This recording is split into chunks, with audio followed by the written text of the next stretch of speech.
Ah. Buenas tardes a todos. ¿La gente de Zoom podría confirmar si escucha bien, por favor?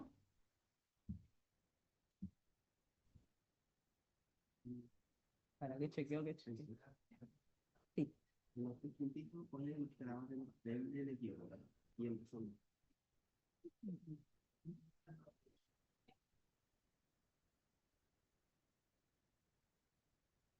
Recording in progress. Luciana, ¿Eh? hay una lapicera abajo de la computadora. Atrás, en el medio. Ahí metí la ahí, mirá. Por si la necesitan. Vamos por Bueno. acá.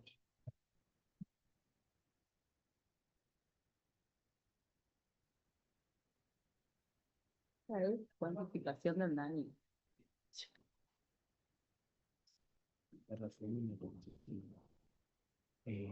Notificación de daños precondicionados.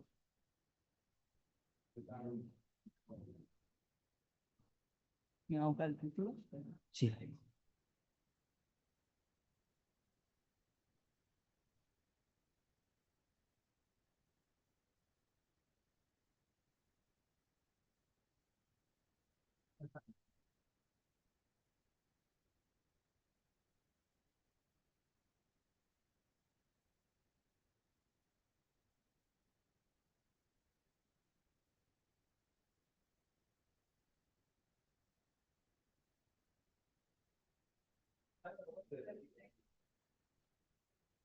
Chicos, los que están afuera, si se quieren ir acercando, ¿está bien? ¿Empezamos? Bueno. Sí, sí, está grabando. Bueno, muy buenas tardes a todos. Hoy empezamos con el tercer módulo de daños y perjuicios. Se encuentra presente el doctor Fabián Velázquez. El título de la jornada es Cuantificación del daño. Voy a hacer una breve presentación del currículum. Él es el doctor Oscar Fabián Velázquez, es abogado, egresado de la Facultad de Ciencias Jurídicas y Sociales de la Universidad Nacional del Litoral, con casi 40 años de ejercicio de la profesión. Actual director titular del Colegio de Profesionales de la Abogacía de la Primera Circunscripción por cuarto mandato consecutivo. Fue prosecretario letrado del Consejo de la Magistratura de la Nación durante el periodo 2009-2015. Actual integrante del Instituto de Derecho Procesal Civil del Colegio de Abogados de la Primera Circunscripción de la ciudad de Santa Fe, autor de varios artículos de derecho procesal, es subsecretario legal y técnico de la Municipalidad de Sauce Viejo, Santa Fe, fue asistente del tiene la especialización en derecho procesal llevado a cabo en la ciudad de Salamanca, España, en el mes de julio del 2023 y organizado por el doctor Adolfo Alvarado Belloso. Recientemente acaba de finalizar un magíster en Desarrollo Económico y Políticas Públicas, dictado por la Universidad Nacional del Litoral. Bueno, ese es un currículum resumido. Muchas gracias, Fabián. Te doy la palabra.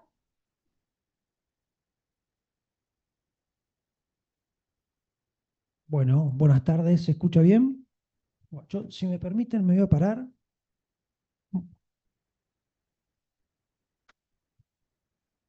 Gracias, antes que nada, a los organizadores por invitarme. Son muy generosos, muy generosa doctora con su presentación. Me pareció un exceso, pero bueno, gracias. ¿A quién le vamos a hablar hoy? Vamos a ver, ¿todos son abogados o hay estudiantes de Derecho? Estudiantes de Derecho. Bueno, bienvenidos. Esto va a ser su casa en breve. Voy a tratar de hablar claro y lo que no entiendan no es culpa de ustedes, será culpa mía. Así que levanten la mano, pregunten o anoten y después me lo preguntan. Mire, Einstein decía siempre, el que sabe de verdad física cuántica es aquel que se lo puede explicar a su abuela y la entiende. Es decir, ni yo soy Einstein, ni ustedes son la abuelita, pero bueno, hecha esta introducción, tratemos de que no sea una charla, sea un conversatorio y podamos aprender entre todos. El que más aprendió fui yo, porque tuve que estudiar para esto, así que me vino bárbaro. Bueno, vamos a empezar. El tema de hoy es cuantificación del daño. En realidad, cuantificación del daño extracontractual.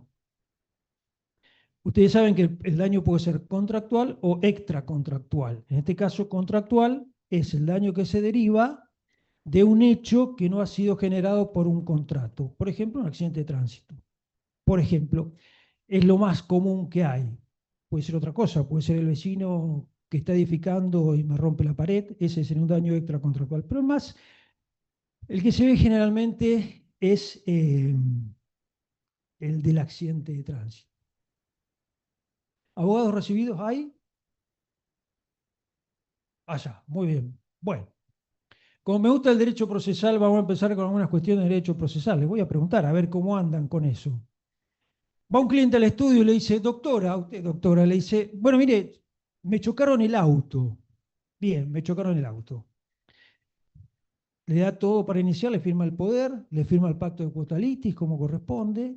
¿Y dónde iniciamos el juicio? ¿En qué juzgado vamos? ¿Alguien sabe? ¿Eh? Muy bien, muy bien. Antes eran tribunales colegiados de responsabilidad contractual, ahora se llaman juzgados unipersonales de responsabilidad extracontractual. Ahora, pero otro cliente después y le dice, bueno, mire, tengo este problema, subí al colectivo, el colectivo al llegar a la esquina chocó con un camión que venía y yo me lesioné. Y ahí, ¿dónde lo iniciamos? Ah, se le complicó ya de entrada. ¿Dónde lo iniciamos? ¿Por qué? Muy bien, ya se transforma en contractual. ¿Y de dónde surge eso? ¿Dónde está escrito? No, señorita, ¿dónde está escrito la competencia jurisdiccional? ¿De dónde surge? No. Sí, perfecto, muy bien. De la Ley ley orgánica. orgánica. Muy bien. ¿A qué venía eso? Lean la ley orgánica de tribunales porque tiene cosas que les llamaría muchísimo la atención. La gente no lee la ley orgánica y la ley orgánica de tribunales tiene cosas sumamente interesantes. Entonces, lean la ley. Esto es para que lean la ley orgánica. Tiene cosas muy interesantes. Antes tenía cosas de procedimiento antes que se modifique el código cuando existían los tribunales de responsabilidad contractual, regulaban los recursos de los tribunales de responsabilidad contractual. Sí, es importante leer la ley orgánica. Bien, vamos a avanzar con el tema del daño. La cuantificación del daño, evidentemente, es un tema central del derecho de daños, porque si nosotros en una demanda de daño vamos a reclamar una suma de dinero y no sabemos cómo cuantificar, ¿qué vamos a reclamar? Es esencial. Cuando uno reclama una suma de dinero. Para entrar de lleno a la cuantificación del daño, lo primero que tenemos que tener en claro son un par de conceptos, porque si no tenemos en claro un par de conceptos, no sabemos qué cuantificar. Por ejemplo, ¿qué es daño? Primer concepto. ¿Cuál es la diferencia que este Código Civil y Comercial de la Nación, al que algunos, entre ellos yo, le sigo diciendo el nuevo código, aunque ya tiene 10 años, porque estudiamos y trabajamos con el Código de Vélez? ¿Cuál es la diferencia de este nuevo código con el código anterior? ¿Y cuáles son las categorías de daños que pueden cuantificarse o reclamarse? Esos tres conceptos son vitales, porque si no entendemos estos tres conceptos, cualquier demanda de daño que hagamos le vamos a errar, vamos a estar equivocados. Lo primero que es daño, ¿cuál es el concepto que este código trae cambiando el código de Vélez? El código de Vélez hacía una referencia a lo que era el daño lesión. Este código cambia el concepto y hace lesión al daño consecuencia. Esto parece un juego de palabras, parece una cosa que no tiene mucha trascendencia, pero sí, la trascendencia es mucho más que conceptual. No tiene que ver ahora específicamente con la cuantificación, pero es una diferencia importante. Al tener esa diferencia, que ahora el daño es un daño consecuencia, lo que tenemos que tener en cuenta es que lo que se indemniza no es el daño en sí mismo, son las consecuencias que ese daño genera. Ergo, o dicho de otra manera, si hay un daño que no tiene consecuencia, no hay indemnización. Entonces, hay una diferencia conceptual básica entre lo que es el daño como concepto jurídico y el daño como concepto indemnizable. Ojo con esto que ahí se confunde todo. Entonces, el daño como un concepto jurídico básico ya no se identifica con la lesión a un bien, se identifica como la lesión a un interés lícito, jurídicamente protegido y que tiene consecuencias patrimoniales y extrapatrimoniales. Ahora bien, son precisamente esas consecuencias patrimoniales o extrapatrimoniales lo que se indemniza. Y acá entramos en la segunda gran cuestión que a mí me parece muy relevante, que es el Código Nuevo, el Código Civil y Comercial de la Nación, ha marcado claramente que solamente hay dos categorías de bienes indemnizables o consecuencias indemnizables, que son las consecuencias patrimoniales y las consecuencias extrapatrimoniales. No hay un tercer género. Todo lo que se indemniza es patrimonial o no patrimonial. No hay un tercer género. Eso significa que todas las consecuencias o todos los daños que pueden ser indemnizables entran en uno o entran en otro. Por ejemplo, daño estético, daño psicológico, generan consecuencias indemnizables. Pueden ser un daño patrimonial o puede generar un daño extrapatrimonial, pero no una tercera categoría. Y eso se ve mucho ahora en la práctica porque uno cuando lee las demandas, a veces ve que los colegas ponen daño patrimonial, tanto, daño extrapatrimonial o daño moral, que el código lo utiliza como sinónimo, el daño patrimonial, el daño moral, tanta cantidad de plata y después dice daño psicológico, daño estético, eh, disminución de calidad de vida o lo que le quieran poner y lo ponen como una tercera o cuarta categoría. No, tengan cuidado con eso porque le van a rechazar esa pretensión, los van a cargar en costas y entonces lo que tienen que tener en cuenta al redactar la demanda sería daño patrimonial, desarrollan cuáles son los daños patrimoniales, daño moral, desarrollan cuáles son los daños morales o extrapatrimoniales. En este nuevo concepto que trae el código, vemos que un daño, por ejemplo, estético, una cicatriz, puede caer dentro de un rubro o dentro del otro, pero no fuera de eso. Por ejemplo, una cicatriz para una mujer, modelo que trabaja con su cuerpo, puede generar un daño patrimonial. Está sumamente claro porque puede dejar de ganar dinero con eso. Tal vez para una persona que no gana dinero con su cuerpo va a generar un daño extrapatrimonial, porque le va a generar una angustia, un perjuicio, no va a querer salir con pantalones cortos si el daño es una pierna, etcétera, etcétera. ¿Está claro? Esa diferencia es fundamental. Bueno, vamos a los daños patrimoniales. Los daños patrimoniales, en líneas generales, no tienen mayores consecuencias. Perdón, me estoy olvidando de una cuestión básica que también lo trae el código. No tienen que olvidarse que la deuda que se genera con los daños con los daños de esta naturaleza, no es una deuda dineraria, sino que es una deuda de valor. ¿Cuál es la diferencia? La diferencia es muy importante porque los procesos judiciales duran mucho tiempo. Entonces, deuda dineraria es cuando yo debo una cantidad de dinero y al momento de pagar, esa cantidad de dinero se le suma un interés y me da una suma resultante. La deuda de valor, que es la deuda que se genera con la responsabilidad extracontractual, es distinta. La deuda de valor es, me chocaron el auto, arreglar el auto sale 1.000.000 de pesos. Si yo gano el juicio dentro de 4 años, no va a ser el 1.000.000 de pesos más los intereses, va a ser cuánto sale el auto arreglarlo ahora. ¿Notan la diferencia? Más una tasa pura, que generalmente los juzgados ponen del 4%, desde el momento que debió pagarse hasta el momento que se hace el efectivo pago.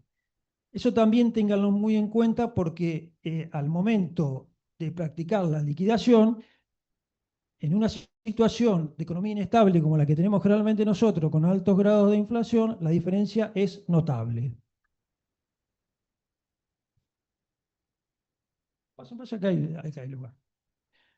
Bueno, seguimos con los daños. Vamos a entrar con los daños patrimoniales. Con los daños patrimoniales, siguiendo el ejemplo de un accidente de tránsito, yo creo que no hay mayores problemas porque todo el mundo lo puede manejar fácilmente. Tengo un accidente de tránsito. ¿Qué hacemos? Pedimos un presupuesto para ver cuánto sale. Generalmente lo recomendable es pedir 2 presupuestos firmados por el tallerista. No se olviden de ponerle siempre una leyenda abajo que diga tiempo probable de reparación del vehículo. ¿Por qué? Porque ese es un rubro que después me va a permitir a mí reclamar la privación de uso. Es decir, no es lo mismo si el vehículo se arregla en 10 días que se arregla en 30 días. Es un rubro importante para reclamar. La pericial mecánica es vital. La pericial mecánica es vital porque no solo va a determinar cuál es la causalidad del accidente de tránsito, sino que el perito me va a decir a mí cuáles son los daños y cuál es el costo del daño. Y también hay un rubro importante que se llama pérdida del valor venal del vehículo, que significa disminución del valor del vehículo en plaza al momento de venderlo, si ese daño se sigue notando. Entonces, depende la magnitud del daño y depende la calidad del vehículo, uno puede reclamar eso. Todo se lo puede preguntar uno al perito.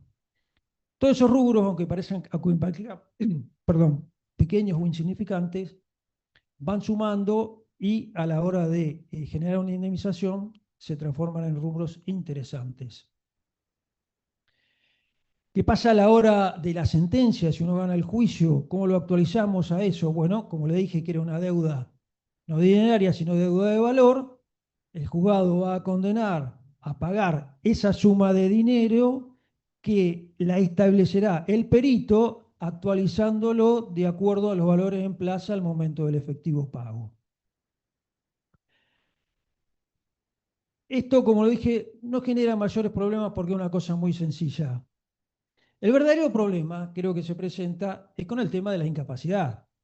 ¿Cómo uno puede reclamar o uno puede cuantificar el daño existente con las lesiones? Y acá tenemos que hacer un poco de historia, porque si no hacemos un poco de historia no alcanzamos a comprender la norma del 1746 que trae el código, que es una norma absolutamente clara. Antes de la vigencia del código, muchísimo tiempo antes, porque ya casi a principios de los 80 empezó a cambiar esa tendencia, había una tendencia o había una costumbre de calcular las indemnizaciones en un método que a mí se me ocurrió llamar al tuntún. Usted va a decir, ¿cuál es el sistema del tuntún? Y bueno, le calculamos al tuntún a ver cómo sale a ojo de buen cubero. No había una norma, no había una regla, no había nada. Había una persona que tenía un accidente, tenía 20, 30, 40 años, tenía una incapacidad, no sé, del 20, el 30%, y porque ganaba una cantidad de dinero, el abogado pedía una cantidad X de plata, el juzgado le daba algo, si uno estaba de acuerdo apelaba, si no estaba de acuerdo cobraba. Bueno, no había una norma, no había seguridad jurídica. Algunos juzgados hacían una referencia con el derecho laboral que tenía, empezaron a tener alguna especie de tabulación y entonces decía, bueno, si en el derecho laboral por esta lesión, por un dedo le dan tanto, acá por la mano le podemos dar tanto, pero no había seguridad jurídica. En consecuencia no se cumplía con el artículo 95 de la Constitución de Santa Fe, ahora el 131, que establece que la sentencia tiene que ser fundada. La sentencia tiene que ser razonada y fundada para saber por qué el juez me dice algo en la sentencia. Claramente. En el año 78, 1978, la cosa empieza a cambiar. Hay una sentencia, un fallo muy conocido, que le dictó la Cámara Nacional del Trabajo número 3, que se llamó Voto contra Telefunken, que establece la primera vez la obligación de utilizar fórmulas para determinar la incapacidad sobreveniente de una persona. Si bien esta fórmula fue en el derecho laboral, empezó a aplicarse en el ámbito civil. A partir de ahí empezaron a haber otras fórmulas para determinar el grado de incapacidad y para determinar la cuantificación de la incapacidad. Estamos hablando acá de personas que han tenido una lesión y que le ha quedado una incapacidad parcial o total sobreviniente, es decir, que la van a tener de por vida. ¿Está claro? Aclaremos ese concepto. Después vinieron otras fórmulas, las fórmulas Mayer, la fórmula Woto, que ya la dije, la fórmula Méndez. Generalmente las fórmulas tienen el nombre de la carátula del actor, por eso ustedes las van a escuchar con esos nombres. Había otra que era las eras Requena, que es la fórmula de los autores. Y se seguían usando de manera permanente esas fórmulas. Todo estoy hablando antes del año 2015, que fue cuando aparece el código y que se dicta el artículo 1746, que después lo vamos a analizar con detenimiento. En el año 2011, 2012 aproximadamente, aparece en escena un señor que se llama, un abogado, el abogado es del sur, se me escapa el lugar ahora, de Bahía Blanca, Hugo Achiarri, le dicen en Europa, un genio, un tipo brillante, uno de los mayores exponentes del análisis económico del derecho, que empieza a escribir algunos papers y empieza a hacer un análisis de esta fórmula y empieza a encontrar algunos defectos. El principal defecto que tenía la fórmula era que trabajaba con ingresos contantes. ¿Qué significan los ingresos contantes? Ingresos contantes decía, por ejemplo, un chico de 20 años tuvo un siniestro. ¿Cuánto gana en este momento? Gana 800.000 pesos. Entonces, todo el cálculo se hacía sobre la base de un ingreso de 800.000 pesos, sin tener en cuenta que es una realidad incontrastable que una persona de 20 años ahora gana eso, pero evidentemente que cuando tenga 30 va a ganar más, cuando tenga 50 va a ganar más, cuando tenga 70 va a ganar más y cuando tenga 80 solamente un poco menos porque se va a jubilar. Entonces, no estamos aplicando una correcta política distributiva ni una reparación integral del daño, ¿no? Entonces dice, bueno, acá tenemos un problema con este tema. Entonces se empieza a trabajar, empieza a desarrollar una fórmula que es la llamada fórmula Chiarri. Él no le puso el nombre fórmula Chiarri, no le quiso poner, pero todos se la ponen. Todos ya la conocemos con ese nombre y que es la fórmula que se usa, que ahora usan con un muy buen criterio, usaban los tribunales colegiados de responsabilidad extracontractual y ahora lo usan los juzgados de responsabilidad extracontractual. Esta fórmula es absolutamente sencilla, increíblemente nadie la usa. Increíblemente uno ve en las demandas que siguen usando el método del tuntum, porque uno ve colegas que dicen, bueno, este tipo perdió una mano, cobraba tanto y quiero que me den 50 millones de pesos, pero no explican por qué piden lo que piden, después los juzgados le rechazan la demanda y vienen los problemas. El artículo 16 de 1746 del Código es clarísimo, tiene una redacción moderna y muy buena, que ahora lo voy a leer, porque tiene cosas muy interesantes y hay cosas que algunos pasan por alto.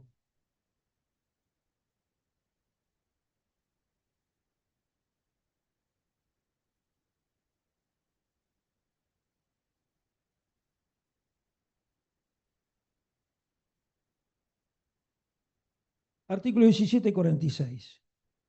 Tiene un título que dice indemnización por lesiones o incapacidad física o psíquica. Dice, bueno, ¿cómo lo vamos a indemnizar? Bueno, se indemniza de la siguiente manera, mediante la determinación de un capital, una suma de dinero, de tal modo que sus rentas cubran la disminución de la aptitud del damnificado, presten atención a esto, para realizar actividades productivas o económicamente valorables y que se agote al término del plazo que razonablemente pudo continuar realizando tales actividades.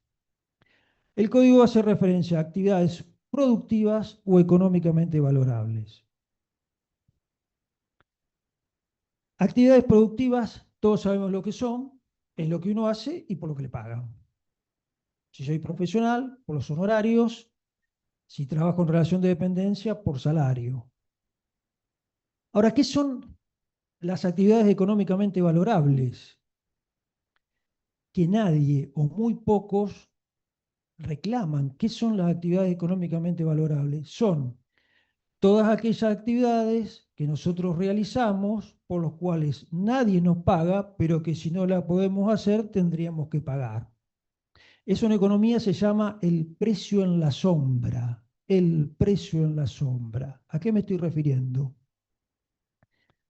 A mí me gusta hacer jardinería, corto el césped. Ahora, si tengo una lesión y no puedo, tengo que pagar un jardinero. Las mujeres lavan, planchan, atienden a los hijos, hacen los mandados. ¿Alguien les paga por eso? No. Y si no lo pueden hacer, tienen que pagar a alguien que los haga. Esa es la actividad económicamente productiva, el precio en la sombra que hay que reclamar juntamente con lo que uno gana. ¿Quedó claro el concepto? Es decir, que si nosotros vamos a reclamar por un daño, por una incapacidad que tenemos que tener o sumar dos elementos. Lo que nosotros dejamos de producir o lo que nosotros dejamos de ganar por tener una lesión, más esas actividades económicamente valorables.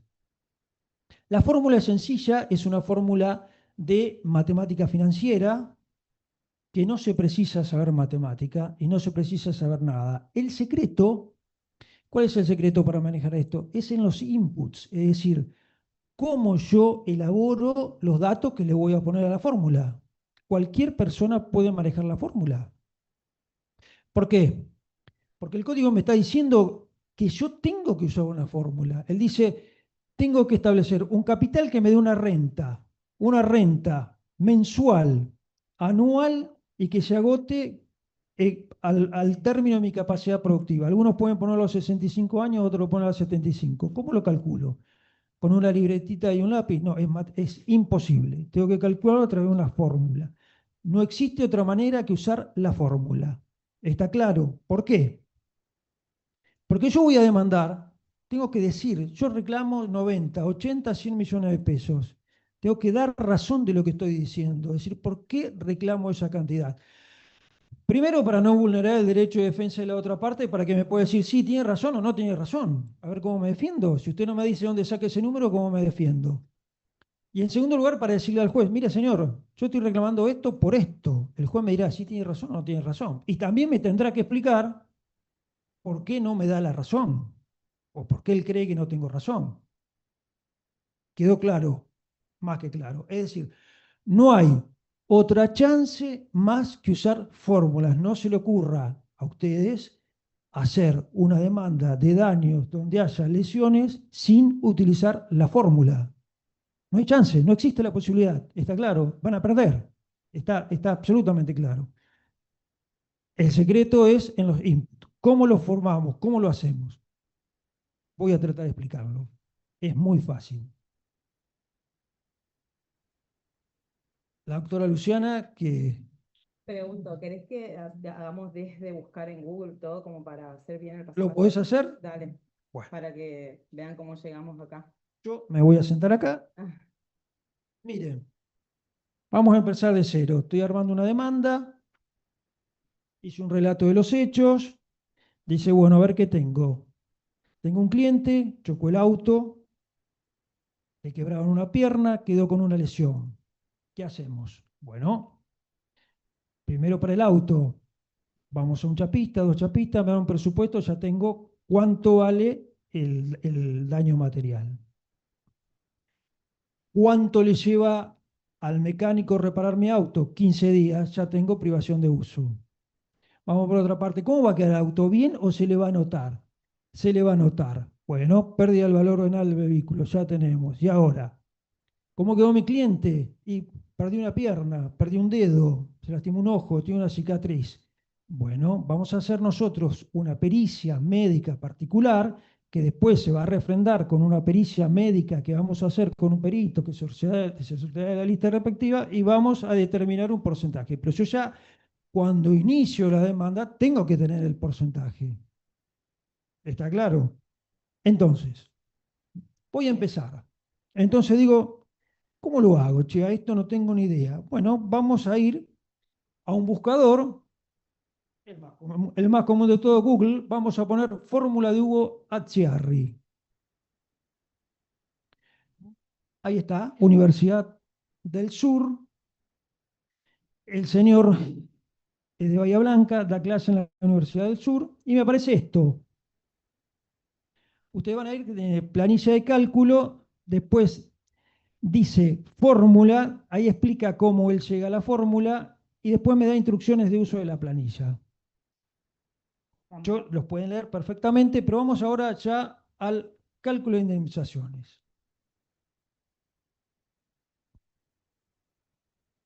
Bien.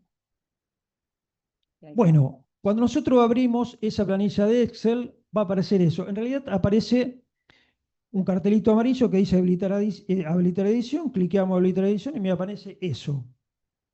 Esa es la fórmula, ya está hecha.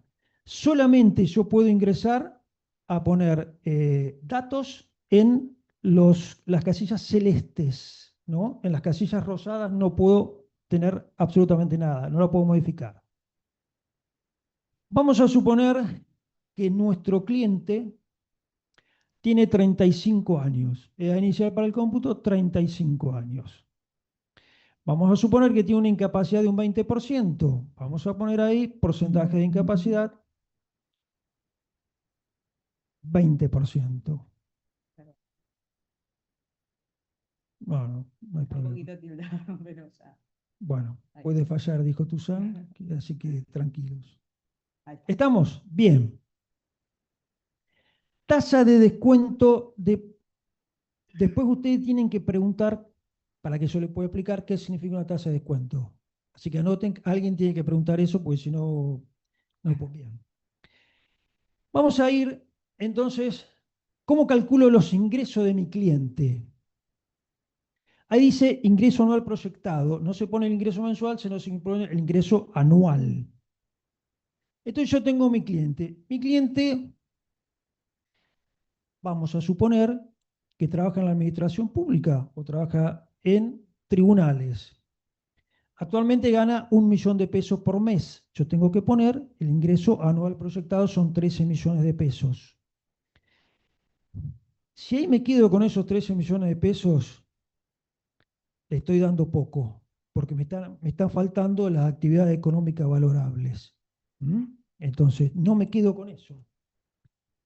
¿Cómo calculo yo esas actividades económicamente valorables? Es muy difícil de cuantificar. Bueno, tengo que explicarlo de alguna manera. ¿De dónde lo saco? Si la persona vive sola, no puede lavar, no puede cocinar, no puede hacer un montón de tareas, bueno, evidentemente precisará alguien que le haga algo. Vamos a tomar el salario que establece la ley para una empleada doméstica registrada. Me parece que es un quantum apropiado. El salario hoy de una empleada doméstica es de 480.000 pesos por mes. A mí me da, al año son 6.240.000. Entonces tenemos un ingreso anual proyectado el primer año 19.240.000. ¿Estamos hasta ahí? ¿Dudas? Después me tira a los 50 años. ¿Por qué? Porque los cálculos en economía no se hacen anualmente, sino se hacen en periodos de 50, 60 o 100 años, generalmente. Entonces, exceden el marco de la vida de una persona, acá lo hacemos cada 10 años. Por eso la tabla está con eso. Vamos a suponer que en el transcurso de su carrera y en ese plazo de tiempo tiene un ingreso superior al 20%, un 20%. Entonces a esos 19 millones y pico le ponemos un 20% y me da 23.088.000. Listo. Lo mismo hacemos para los 65 años. 33.246.270. Bien, y a los 75 el señor ya debe estar jubilado, entonces le restamos un 20%, 26.597.376. Y ya está. Me dio 99.814.232,65. ¿Qué tul? ¿Eh? Si yo digo, pido 100 millones porque se me ocurre, o pido 99 millones con ese cálculo, hay una diferencia sustancial. Ahora, ¿el juez me va a dar esto? Y yo no sé, lo tengo que convencer. Ahora, si no me lo da, me tiene que decir por qué no me lo da. ¿Por qué no me lo da si gana eso? ¿Cuál es la duda? La edad, con el documento la pruebo. El porcentaje de incapacidad me lo dio un médico. Si después hago la pericia y me da un punto menor, un punto mayor, pongo ahí, tampoco hay duda. Los ingresos, tengo el recibo de sueldo. No tengo recibo de sueldo. ¿Cómo lo calculo? Bueno, lo puedo calcular con un salario mínimo vital y móvil, o dos, o tres, según lo que haga. Me puede cuestionar el ingreso, cómo el ingreso que crezca un 20% o no. ¿Y yo cómo lo puedo defender? Bueno, lo puedo defender porque nosotros tenemos estadísticas, tenemos las convenciones colectivas de trabajo que me establecen cada cuánto aumentan los salarios de las personas. Y después tengo que demostrar, por ejemplo, que ese señor vivía solo y que hacía los mandados, o que era una señora que tiene que atender a sus hijos y ahora tiene que pagarle a una señora para que se lo haga. Y lo estoy demostrando. Entonces, así como tengo que demostrar el nexo de causalidad del accidente, que el tipo venía en contramano, que cruzó un semáforo en rojo y me chocó, así como tengo que demostrar con una pericial que el señor perdió una pierna y no va a poder caminar y le gustaba jugar al fútbol y ahora no puede jugar, etcétera, etcétera, etcétera, también tengo que demostrar esto. Y ya está. Y el juez, si no quiere, deberá decirme por qué. Y si no me convence, puedo apelar. Y le demostraré a la Cámara que yo tengo razón. O ellos me demostrarán que no. Pero ya está, no hay otra vuelta. ¿Quedó claro? Bueno, ¿quién hace la pregunta que le dije que tenían que hacer? ¿Por qué una tasa de descuento? Muy bien, esa pregunta del millón. ¿Por qué una tasa de descuento? ¿Qué es una tasa de descuento? La tasa de descuento es porque yo estoy recibiendo en este momento un dinero, cuando me pagan la indemnización, un dinero que debería recibir a lo largo de mi vida. Es decir, es lo que pago por tener un dinero ahora que tendría que tener después. Si yo le digo a usted, ¿usted qué precisa o qué prefiere? $10.000 dentro de 4 años o 9.500 ahora. No hay duda que todos van a decir exactamente. Acuérdense, los que litigan, que cuando uno hacía una demanda y que decía, yo quiero que me paguen tanto, tanto, más la tasa activa que cobra el Banco de la Nación Argentina en las operaciones de descuento de documento a 30 días. ¿Por qué? Porque es la tasa más alta. ¿Por qué? ¿Qué es la tasa de descuento a 30 días? ¿Qué hace el banco? Uno iba con un cheque, me daban un cheque a 90 días, pues yo quería la plata ahora. Entonces voy al banco y decía, mira, tengo un cheque a 90 días.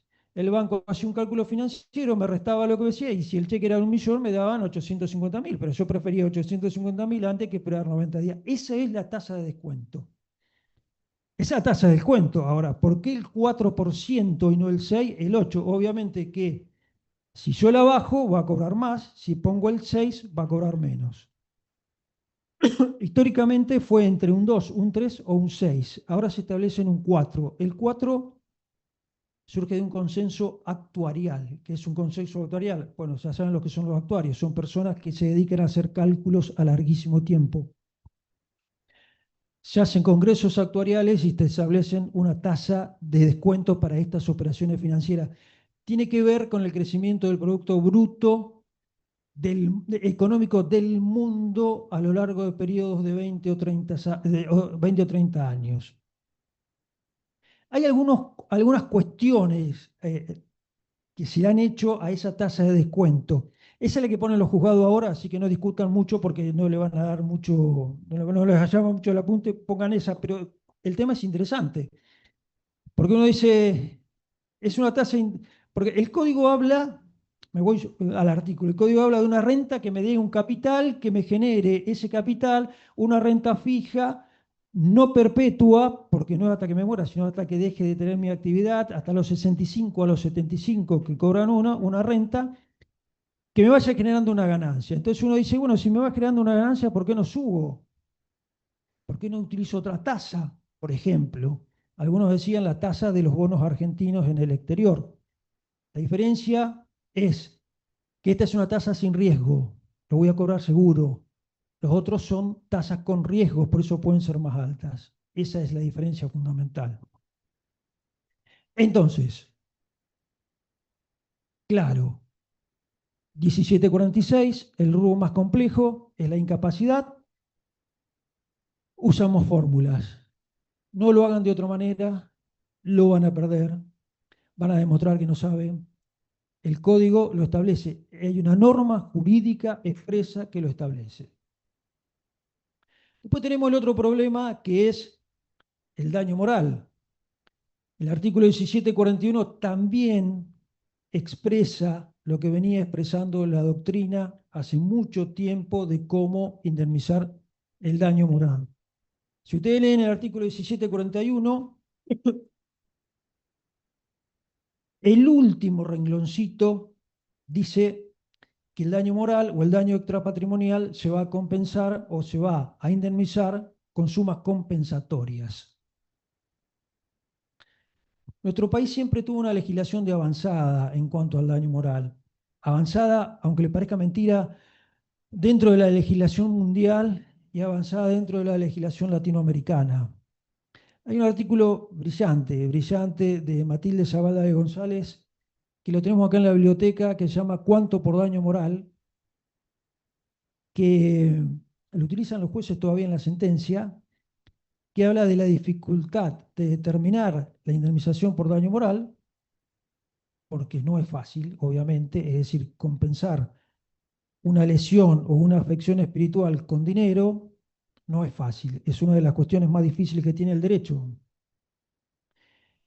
En ese artículo ¿Cuánto por daño moral? Decía que uno de los desafíos más grandes del derecho es la cuantificación del daño, precisamente moral. Y que queda, uno nunca sabe por qué los jueces dan eso, y que queda dentro de, digamos, de la concepción judicial por qué dan determinada cantidad. Y la autora decía que sea difícil cuantificar el daño moral no significa que no vaya a quedar nada, pero que tampoco que haya quedado cualquier cosa, ¿no es cierto? Había que mandar un equilibrio. Entre esas premisas que hay que tener en cuenta al momento de cuantificar el daño moral es, no tiene que guardar una proporción con el daño material. Tengan muy en cuenta eso porque no tiene que guardar proporción. Es decir, no es que hacia mí me dan 99 millones de pesos, yo le calculo el 10%, el 20%, no, absolutamente no. Tiene que ver con la casuística, tiene que ver con lo que pasa en ese momento. ¿Cómo resuelven los jueces? Yo creo que lo están resolviendo bastante bien, lo están resolviendo con una suma de dinero que en virtud de lo que me pasó me dé un placer sustitutivo o un placer compensatorio. Por ejemplo, un daño pequeño. Tuve un accidente de un daño pequeño. Una chica que se fisuró un dedo. ¿Qué dieron por daño moral? Bueno, la cantidad de dinero suficiente para comprarse un teléfono celular de alta gama. Justo. Algunos tienen un daño más grande, le dan la cantidad de dinero suficiente para pagar unas vacaciones de 15 días con su grupo familiar en una ciudad turística de la Argentina, puede ser en un país limítrofe o puede ser en el exterior. Es decir, nos corresponde a nosotros los abogados, Te hago una pregunta, pero eso vos lo manifestás en la demanda, o sea, lo absolutamente, pedís, absolutamente, que vos querés el valor equivalente. absolutamente, uno tiene que pedir todo. Tengan en cuenta eso. El juez no suple la inacción de la parte. El juez no suple la inacción de la parte, entonces uno tiene que pedirlo. Entonces, así como digo, cuando hago el desarrollo, daño moral, bueno, ok, ¿cuánto pido de daño moral?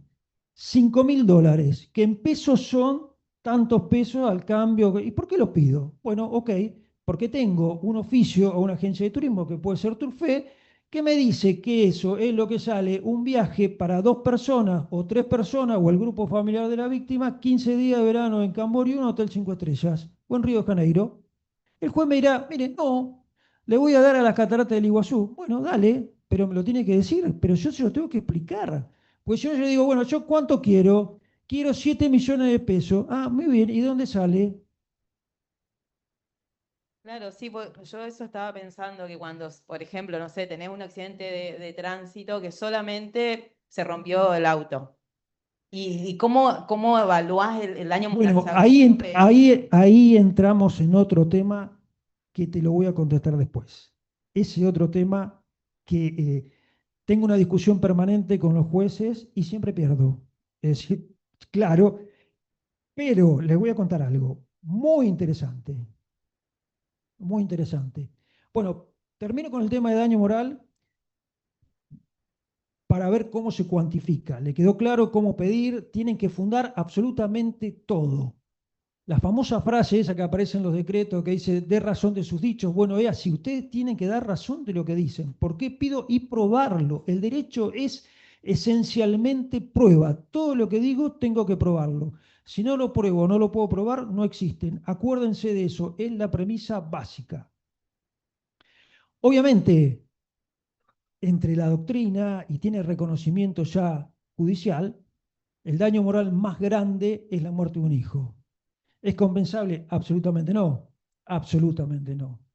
Yo le digo a uno, bueno, mire, le cambio 50 millones de dólares por la vida de su hijo, no creo que lo cambie. Entonces no es compensable.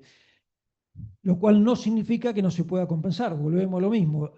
Algún parámetro tenemos que tener. Bueno,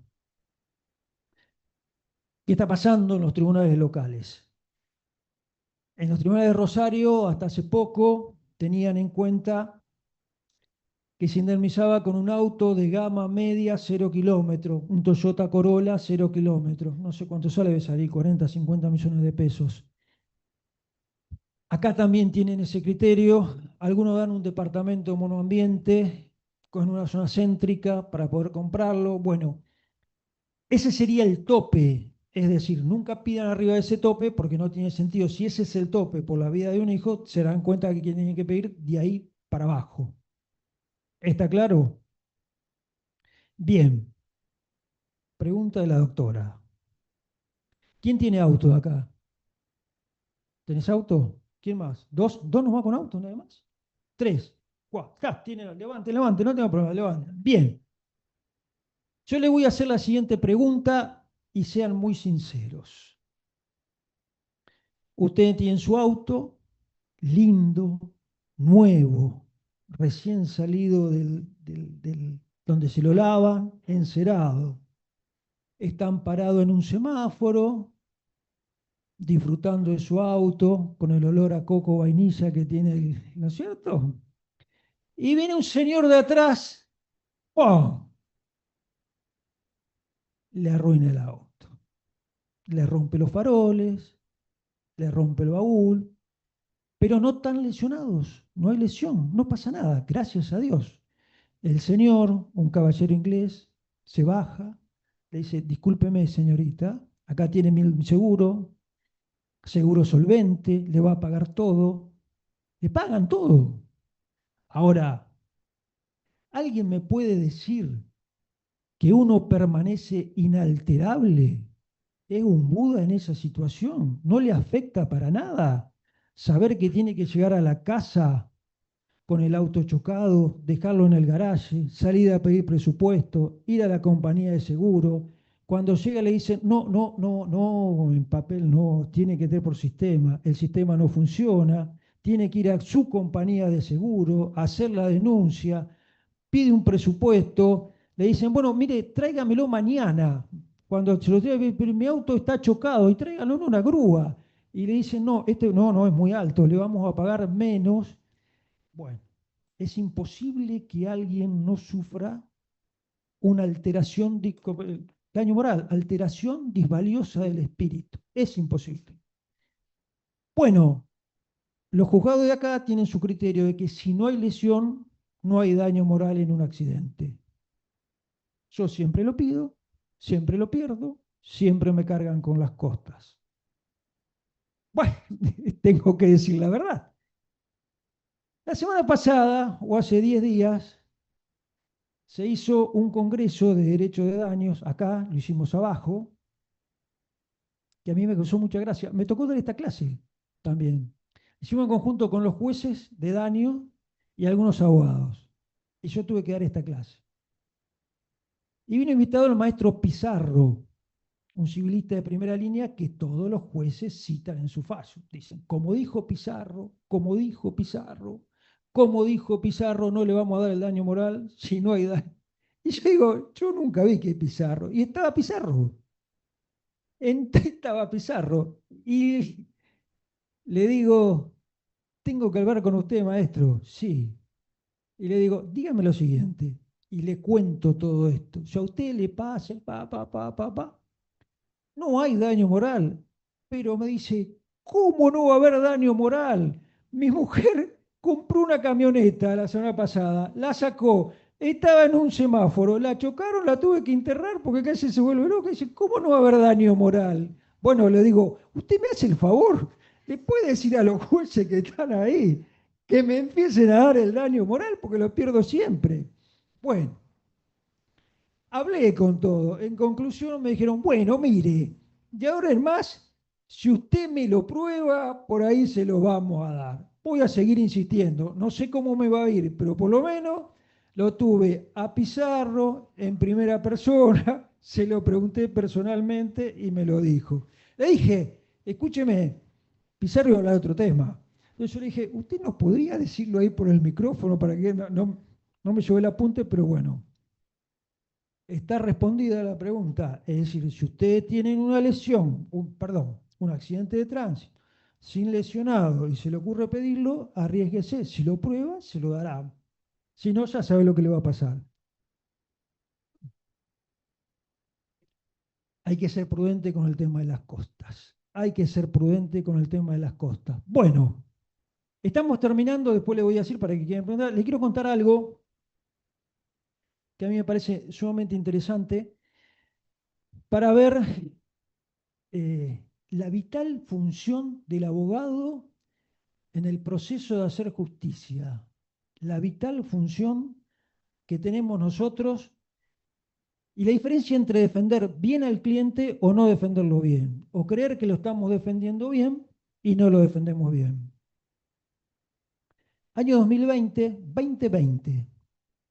Axiarri, fanático de los números, las estadísticas, dice, bueno, hace 5 años que salió el código nuevo, tenemos todo.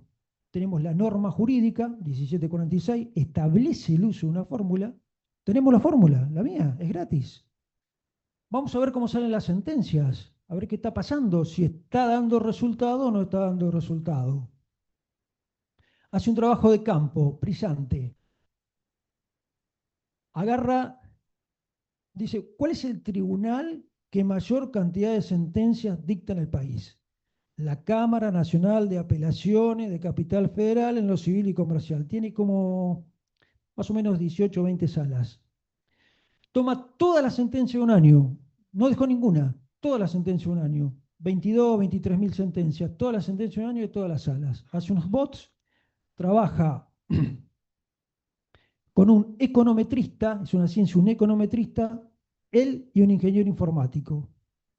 No dejan ningún tipo de sentencia sin analizar. Y se dan cuenta que aparecen dos grandes sesgos. ¿Saben cuál es la diferencia entre el sesgo y el error? No lo googleen. A ver. No. El sesgo siempre se inclina para el mismo lado. El error puede beneficiar a uno o a otro. Esa es la diferencia. El sesgo siempre se inclina. ¿Qué descubre? Un sesgo etario por edad. ¿Qué pasaba? Los chicos de 20, 25 años, que son los que más tienen accidentes, se les pagaba muchísimo menos porque a pesar de tener la tabla y de tener la norma y de explicar, se seguía calculando la indemnización con un salario fijo. Es decir, si hoy entro a trabajar y cobro 400.000 pesos, se presume que el resto de mi vida voy a cobrar 400.000 pesos. Gran error. Segundo sesgo, no podían quedar afuera las mujeres. ¿Qué pasaba? Primero, una realidad absoluta, las mujeres cobran menos que los hombres. Segundo, no se tenían en cuenta las actividades económicamente productivas, que es decir, nadie cuantificaba lo de la mujer. La mujer lava, plancha, cocina, atiende, eso no lo ponían en cuenta, nadie lo ponía al momento de, de hacer el cálculo. Y tercero, no saben por qué, porque no fue objeto del estudio, en igualdad de casos los peritos le dan menor incapacidad a la mujer que a los hombres. A tener en cuenta, a tener en cuenta. ¿Qué pasaba? Los dos sesgos, los jóvenes y las mujeres. Ahora, si mezclamos los dos, tenemos en cuenta que las mujeres jóvenes cobran muchísimo menos de lo que debían cobrar. Entonces, la función del abogado de defender bien al cliente, la justicia distributiva, la reparación integral plena, ¿dónde quedó? ¿Es culpa de los jueces? No, no es culpa de los jueces, es culpa nuestra, por no saber. Sí,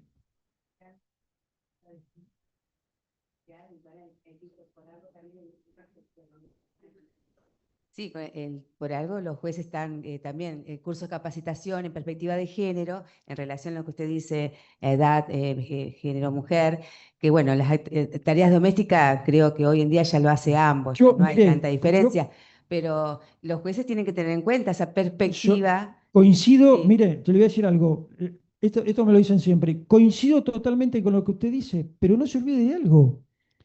El juez es imparcial, es impartial, no tiene que estar del lado de ninguna parte. El juez, por definición, no suple la tarea del abogado. El juez no suple el error de la parte. Si a usted se le vence un plazo, el juez no le va a llamar a decir, che, mira, presenté un escrito que te está por operar la caducidad. No suple el error. Si nosotros no lo sabemos pedir, después está que el juez me lleve el apunte o no, pero está en nosotros saberlo pedir. ¿Está claro lo que le digo? ¿Entiende la diferencia? El juez puede fallar con perspectiva de género, que es lo que debe hacer. Si no lo falla, comete un error. Si no tiene en cuenta eso, pero el juez no me va a decir, doctor, mire, usted me está pidiendo por esta señora tanta plata, ¿por qué no me pide más? Porque me parece que no está incorporando las actividades económicamente productivas. No la haga esta señora, mire, haga una cosa, saque la demanda y vuelva a amplíela con otro. No lo va a hacer, es nuestro, digamos, es la función del abogado. El abogado aboga por el cliente y lo tiene que defender. Sí, está bien. Entonces sería en el caso, por supuesto, el abogado que representa a su clienta tiene que presentar toda la prueba, fundamentarla y que la otra parte le cuestione, ahí el juez tiene que resolver con la Absolutamente. perspectiva de género. Bueno, gracias a la defensa del abogado, absolutamente. Ahí estamos haciendo la profesión, ejerciendo la profesión como corresponde, absolutamente. Así que bueno, gente, yo terminé. Espero que no se hayan aburrido fundamentalmente y que ya haya sido claro. Muchas gracias.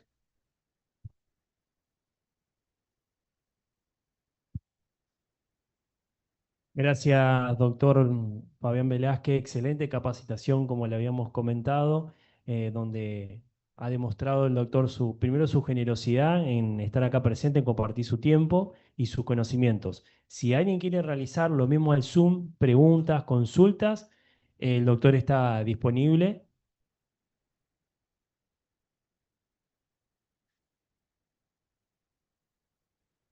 Bueno, parece que estuviste muy claro. ¿Estamos? Desde el Zoom, sí, te felicitan por la exposición y te agradecemos, Fabián, la verdad, un Bueno, lujo. muchas gracias. La verdad que el agradecido soy yo. Han sido muy respetuosos, muy educados y a mí me sirvió muchísimo porque tuve que estudiar. Así que bueno, gracias. Espero que les haya servido. Bueno, chicos, muchísimas gracias. Quería comentarles nomás que estén atentos, el miércoles que viene empezamos con el módulo de Derecho Penal. Y también vamos a estar organizando una reunión con la Comisión de Abogacía Joven a los fines de organizar el próximo Congreso Nacional de la Abogacía Joven. Así que quienes quieran sumarse a participar, por favor, háblennos y súmense. Gracias.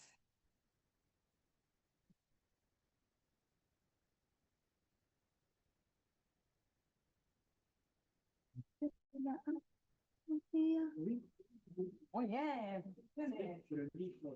Un lujo. Recording stop.